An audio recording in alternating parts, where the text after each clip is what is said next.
Joe Calvino. I knew Joe from weightlifting when I used to train with Keith Morgan at Crystal Palace. We are in the Crystal Palace gym now. As you can see, Keith's there, and here's Joe. Joe is a very accomplished lifter, female weightlifter, and she's now got a new job, she told me, with British Weightlifting. So can you tell us about your weightlifting background, Joe, and then your new job as well, please? So my weightlifting background is, I started weightlifting when I was 12 years old. I was partly doing it to start off with for my sport at the time, which was diving, the Tom Daley kind of diving, so everyone generally knows that. And I started weightlifting last year. I won my 20th senior British title. And I've done 4 Commonwealth Games for England in that time as well. Controversially qualified for a couple of Olympics, but not gone to those either. So when you say you qualified but not gone, what does that mean? So I did enough on the qualification standards. So I did the B standard. I didn't do the A standards, but I did the B standards. Is that what Rebecca Tyler's just done? She did the A standard. Did she? Oh, okay, right, okay, so yeah. She was the only lifter in the country that did the A standard for the Olympics. But obviously with London there was limited spaces, and politics sometimes gets involved, and even though I qualified on numerous occasions at major championships, it wasn't to be, unfortunately. So yeah. So let's go back to the positive. Let's not be bitter. Let's go forward on the positive. So I'm still competing. I've taken a bit of a time out and just reevaluate, obviously, as I'm getting older in the sport of weightlifting, and started to get involved in coaching and working with our junior programs. So now I've taken a job this year of assistant national youth coach for British Weightlifting, working with our under-17s male and female program, but I've got more of an emphasis on the women's girls program, which is quite exciting because we've got a nice little pool of talent coming through. So good. So some of our lifters, here's one from a question from Jess, the golfer I was talking to you about. Yep. She says, do you have a pre-lifting routine? Do you have things that you think about just before you lift? I think she's coming at that from a golf, because they always have pre-shot routines, like and do you have stuff. Yeah, exactly. Do you have something? So I don't really have to. I'm not a visualizer. Right. And again, throughout the years, you kind of have to find what works for you in competition. A lot of competition is about trying new tactics, trying new methods. So in my early stages, I was still developing and trying to work those out. I do have a routine. I don't like a lot of technical feedback. I like to keep it simple. I don't like a lot of people talking to me. So generally, I like to listen to Keith, and only Keith, or whoever their coach is. So I keep it quite simple, and I try not to think too much. So my routine is just using keywords tends to work for me. And just trying to stay calm and relaxed. My routine is, as I walk out onto the platform, you'll see me chalk up. I walk to one side of the platform, back into the middle, because that's me just checking the bars loaded equally. And then what I do is I stand in the middle, I nod to the referees as a sign of respect. I'll then fling my arms back and turn my neck, so it's just releasing all the stress in my shoulders and my neck. I'll control my breathing, then I bring it up to the bar, and then I roll the bar 3 times and set into my position. So that's generally my routine. I try not to think too much in and around that process. Okay, so you're not like a cat marking her territory walking around the platform then? No, not at all. It's always, as well, just getting familiar with the environment. So I will spend, before the competition starts, when we're in warm-up, I do tend to go out and just have a wander around on the platform. But I don't make too much of a deal, because they're things that you can't really control. The platform is the platform, whether you like it or love it, or not. In some cases, I've competed on platforms that are horrendous, but it's all part of the process. So yeah, generally it's just getting familiar and just getting settled and controlled in that environment. So a question for our beginner lifters, because you're the youth development officer, is that the right title? National Youth Coach. National Youth Coach, right, okay, yeah. So for someone, one of our ladies or girls who's starting out, what advice would you give, do you think, would be a couple of things that they need to think about? They definitely need to enjoy what they're doing. That's first and foremost. It's something we often forget as we get caught up in the moment, and it becomes quite intense. I think when you're first learning, it's just understanding the movement patterns and giving yourself a chance, really thinking about you're going to make mistakes. I think is the key thing. People always, especially girls, we want to get it right all the time. The girls are a lot more perfectionists in terms of their lifting, and they have to feel it and understand it a lot more than men who tend to just muscle it up. And it doesn't always need to look pretty. Good technique helps, but sometimes that doesn't, someone's good technique might not be the prettiest, but it works for them. So I think in those early stages, it's just starting to really understand the movement patterns and be patient with the weight. You don't need to lift a lot of weight to understand the technique to start off with. And if you miss lifts, you learn from them. So you use them and take the positives out of those misses that you made. I think that's a really good point you made there, but I noticed that with girls as well. Girls like being perfect.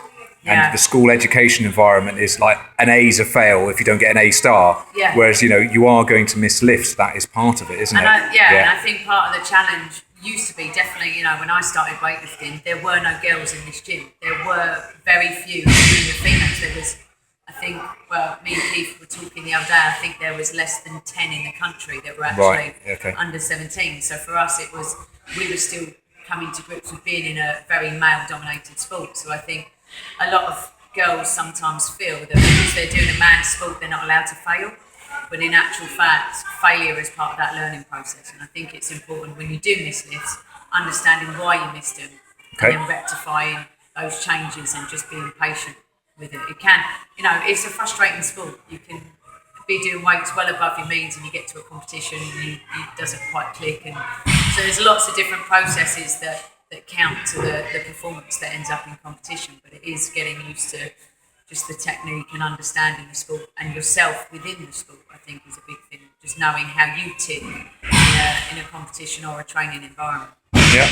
So, is there any other advice then? So, enjoying it, knowing the lifts, don't rush the weight. I think just being patient, giving yourself small stepping stones and targets every day is a new day. It's really hard in training because sometimes we do dwell on, I didn't get this weight yesterday. And, every day is a new day, not to panic. And it's really, it's hard in our sport because you want to keep lifting more and more. So I think when you're first starting, just not panicking, just taking small steps, setting challenges. It might be, something I always encourage is when you first start out, of just looking to get 85-90% of your training lifts in training.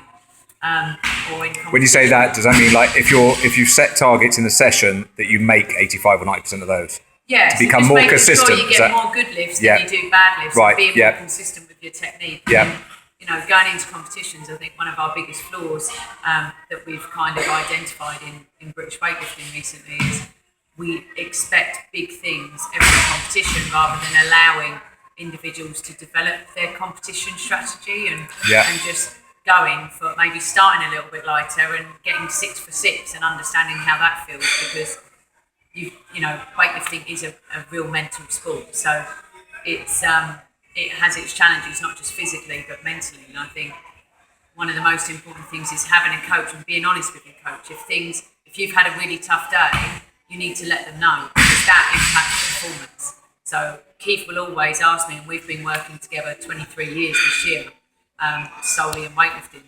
And every session he will say to me when I'm walking, how you feeling today, what's your day been like, because it does impact. And girls will be reluctant to make excuses. We're like, it shouldn't make a difference, I used to say all the time. But actually it does. So I think if there is a problem, or you've got an injury, or something's not quite right, you've had an emotional day, whatever it is, you need to tell your coaches. Can I just say, I'm trying to think more from the female perspective, and obviously I haven't got a female brain.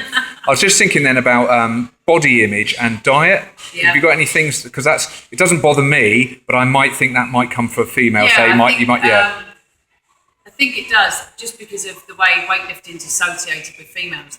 People tend to think of bodybuilding, or like it's based on lean muscle mass. And the other thing is because you have to make weight. So that's what I think about. You do have to make weight, and it is making the decisions and being realistic. If you're really tall and very slim, or what I call linear, if you're 2 kilos over the weight down, it's probably not wise for you to drop that 2 kilos, because given your body shape, that's 2 kilos, that's a significant amount on your what I call linear body. So I think it's a partnership and the coaches having realistic expectations. I think I was really fortunate. And part of the reason I switched to weightlifting was in diving, it is all about, a bit like gymnastics, it's about image. And part of your judging scores is how you appear on the diving board. And I was always told I was too big for diving. I didn't fit the type because all my teammates were linear, or what I call sticks. And I was this short, stocky little powerhouse, which now works for diving. A lot of divers are like that, but back when I was diving, it wasn't. Look at Simone Biles in gymnastics. Simone Biles, a couple of the other divers now, the Canadian girls, Jennifer Arbel, they're very much more power.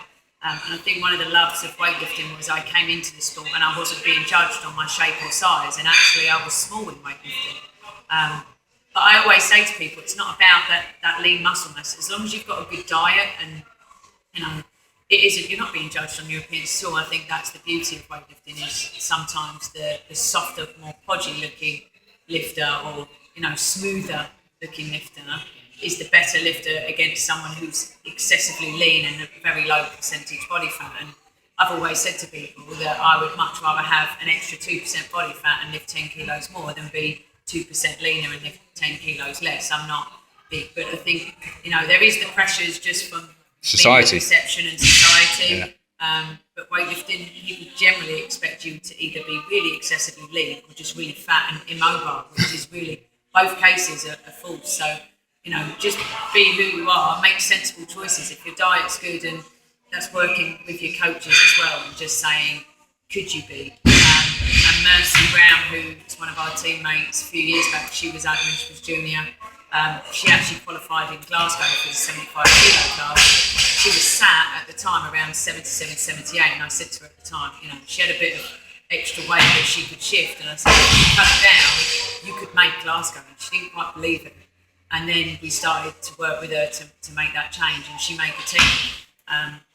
So, there are choices. I always make a choice with championships. If it's where a medal's out, I strip down to 48 kilos. It's not the most fun, but I know that I'm... What's your normal weight, Joe, if you don't mind me asking? Well, at the moment, I'm on a sabbatical of making weight at all.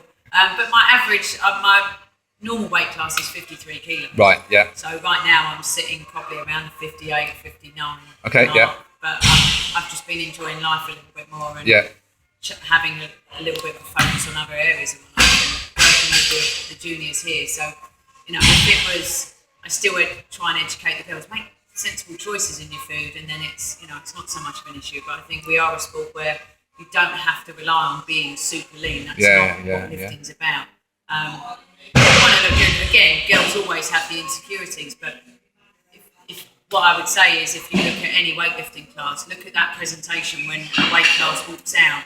I remember a few years back, the 48 kilo class, my friend was smaller than me and just as stocky. My other friend was about 3 or 4 inches taller than me, but she was in the same. We're all different shapes and sizes in one weight class, so it's really not an issue. It's about what's comfortable and works best for you as the lifter. That's really good advice, Joe. Thank you. Thanks.